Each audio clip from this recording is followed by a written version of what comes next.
आज हम बात करेंगे एक ऐसे क्लासिक उपन्यास की, एक ऐसी कहानी जो एक छोटे से गांव से शुरू होती है, लेकिन असल में वो पूरे देश के बनने और बिखरने की कहानी है।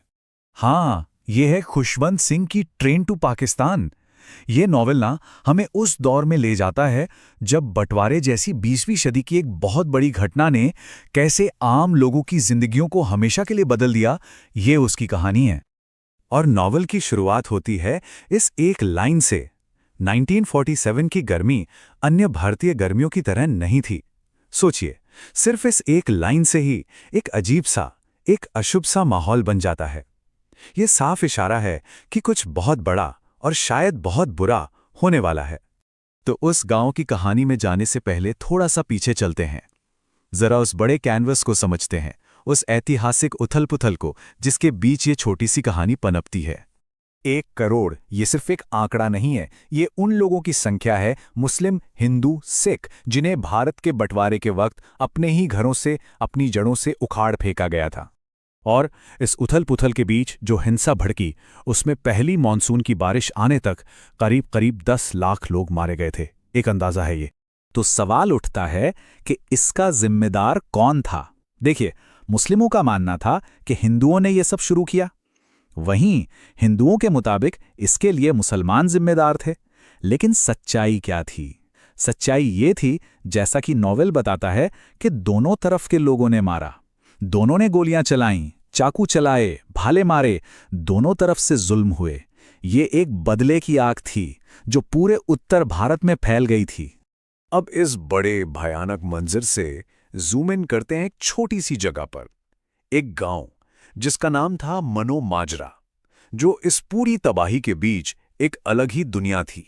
इसे ऐसे समझिए कि जब पूरा उपमहाद्वीप नफरत की आग में जल रहा था, तब मनो माजरा शांति का एक छोटा सा टापू था। भारत पाकिस्तान की नई नई बनी सीमा पर बसा ये गांव अब तक उस हिंसा की आंच से बचा हुआ था। अब ये गांव था कैसा? बहुत छोटा, बस कोई 70 परिवार। एक हिंदू परिवार था साहूकार का, लाला रामलाल का। बाकी सब लगभग बराबर संख्या में सिख और मुस्लिम। जमीन सिखों की थी और मुसलमान उस पर खेती करते थे। मतलब पीढ़ियों से सब मिलकर रह रहे थे। उनका तो देवता भी एक ही था, जिसे वो देव कहते थे। जिंदगी एकदम घुली मिली थी। लेकिन इस गांव की जिंदगी की एक और खास बात थी। यहां लोगों की दिनचर्या सूरज के उगने या ढलने से नहीं चलती थी, बल्कि किसी और ही चीज से चलती थी। वो चीज थी ट्रेन। जी हां, लाहौर जाने वाली सुबह की मेल ट्रेन का आना मतलब पूरा गांव जाग गया। ऐसा था कि ट्रेनों के आने से पहले गांव में वक्त का कोई हिसाब ही नहीं था। लेकिन जब से ट्रेनें आईं, सब कुछ घड़ी की सुई की तरह चलने लगा। जैसे दिल्ली से सुबह 10:30 बजे की पैसेंजर ट्रेन आई। इसका मतलब था कि सारे मर्द खेतों में हैं और औरतें घर के काम में लग गईं। ट्रेनें ही गांव की घड़ी थीं, एक सुकून, एक ठहराव का प्रतीक। फिर जब दोपहर की एक्सप्रेस गुजरती तो सबको पता चल जाता कि अब खाने और आराम का वक्त हो गया है। ट्रेन की हर सीटी, हर गड़गड़ाहट दिन का एक तय वक्त बताती थी।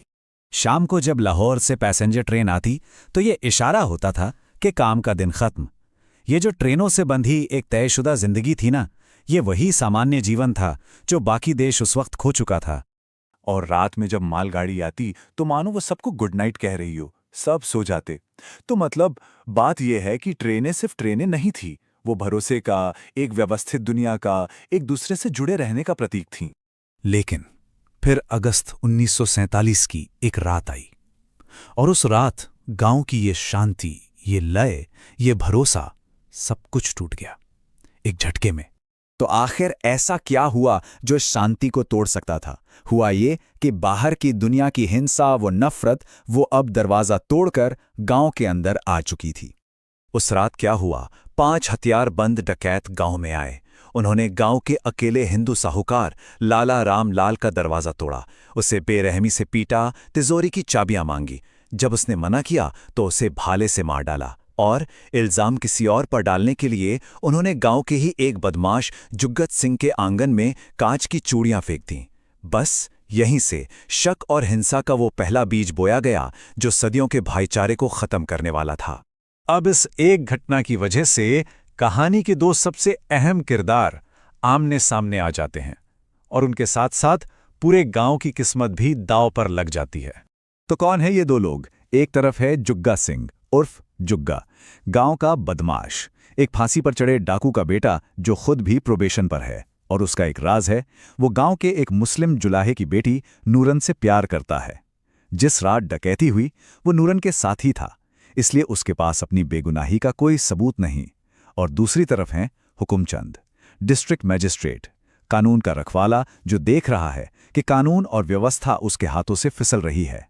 उसे पता है कि बाहर क्या जुल्म हो रहे हैं और वो बस यही सोच रहा है कि इस बदले की आग को अपने जिले तक पहुंचने से कैसे रोके। तो देखिए, एक आदमी की मौत ने गांव की शांति में वो दरार डाल दी जो उसे इतिहास के एक भयानक तूफान के मुहाने पर ले आई। और यहीं ये नॉवेल एक बहुत बड़ा सवाल खड़ा करता है कि जब इतिहास का ऐसा तूफान आता है, जब नफरत की आंधी चलती है, तो क्या प्यार, नैतिकता, इंसानियत, क्या ये सब बच पाते हैं?